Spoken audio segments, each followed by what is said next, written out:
안녕하십니까. SBS 뉴스입니다. 촉구하며 투쟁을 벌이던 김성태 원내대표 폭행 사건 이후 자유한국당 소속들이 함께 릴레이 단식을 이어가기로 했습니다. 더욱 강하게 여당을 압박하겠습니다. 권한 기자입니다. 어제 병원에서 치료를 받고 나온 김성태 한국당 원내대표 목보호대를 한 채 다시 단식 농성에 들어갔습니다. 오늘로 나흘째입니다. 어젯밤부터는 소속 의원 10명씩 김 원내대표와 함께 24시간 릴레이 단식에 동참하기로 했습니다. 어젯밤 긴급 의원총회를 열어 결정합니다. 한국당은 또 이번 사건을 야당에 대한 정치 테러로 규정하고 강력 대응한 방식입니다. 정치 테러 강력 규탄한다.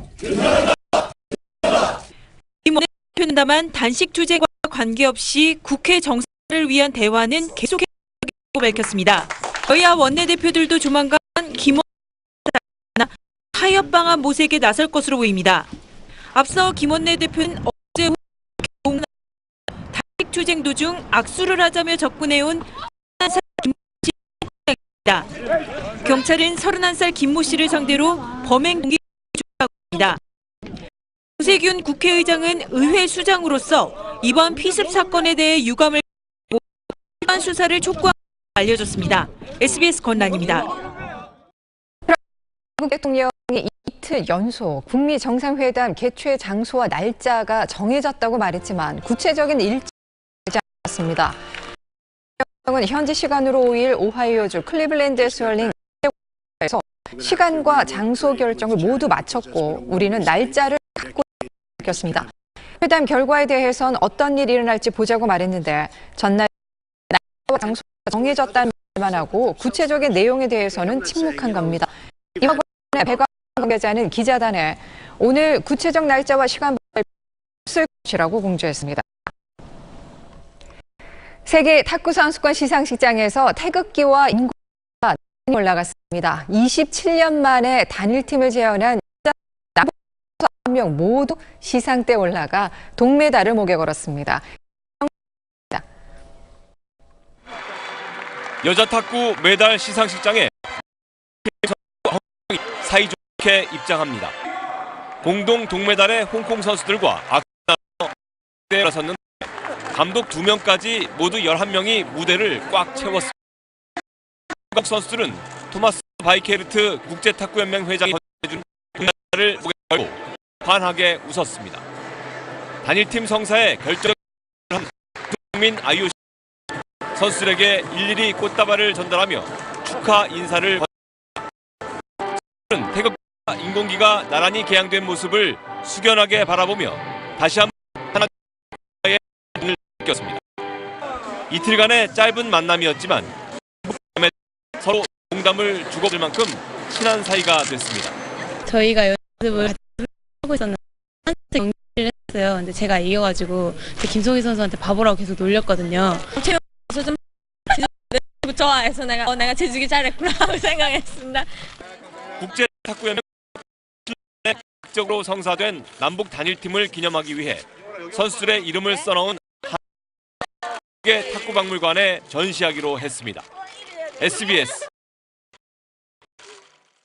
터키 남서부 안탈리아에서 불의의 교통사고로 아내를 잃은 한국과 사고 사흘 만에 귀국길에 오릅니다. 현지 소식에 따르면 지난 3일 안탈리아주 케메르에서 교통사고를 당한 한국인 관광객 최모 씨 대인과 그 가족이 오늘 오후 항공편을 이용해 내일 한국에 도착할 예정입니다.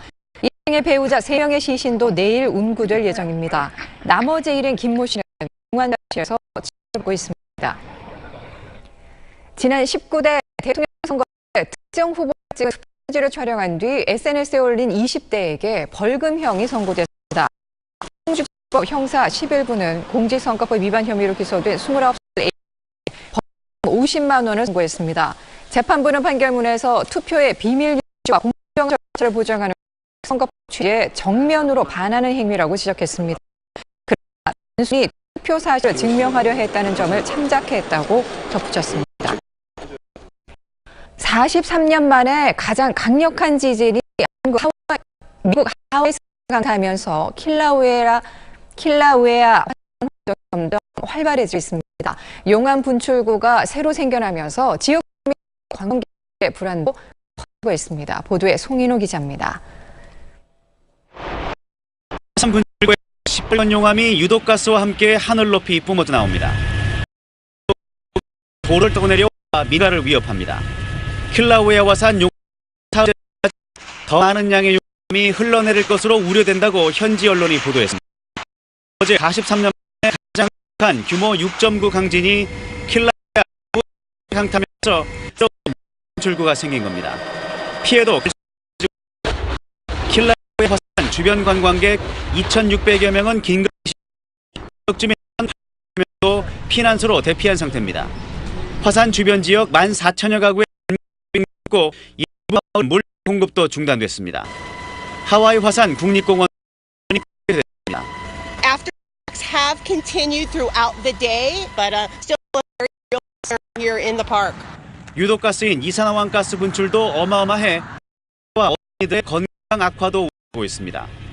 미 연방항공청은 거대 가스 기둥이 항공기를 방해하며 하와이 섬 인근 지역을 비행 금지 구역으로 설정했습니다. 하와이 용암 출배 지역에서 주민 대피를 돕고 있지만 삶의 터전을 잃은 주민 불안이 커지고 있습니다. SBS 송윤호입니다. 네, 둘째 날인 오늘 전국적으로 비가 내리고 있습니다. 지금 제주와 일부 경남 해안 지방을 중심으로 호우가 발효 중인 가운데 마치 장맛비처럼 굵은 빗줄기가 쏟아지고 있습니다. 언제 그칠지가 제일 궁금하실 텐데 중부지방은 오늘 밤에, 남부지방은 내일 오전이면 모두 그치겠습니다. 그 사이 제주 산지 150mm 이상, 남해안 30mm 이상, 전남과 경남 지방 20에서 50mm 등 제주와 남해안 벼락, 돌풍을 동반하면서 많은 양의 비가 내리겠습니다. 그 밖에 전국 5에서 20mm 가량의 비가 예상됩니다. 비가 내리면서 종일 퍼졌습니다. 어제 24.6도까지 올랐던 서울 한낮 기온, 오늘은 18도로 어제보다 6도 가량 내려가겠습니다. 하지만 연휴 마지막 날인 내일은 다시 26도까지 오르면서 다소 더 습니다. 내일 오전 남부지방에 비가 그치고 나면 이후에는 많은 일교차만 크게 벌어지겠습니다. 날씨였습니다. 뉴스를 마칩니다.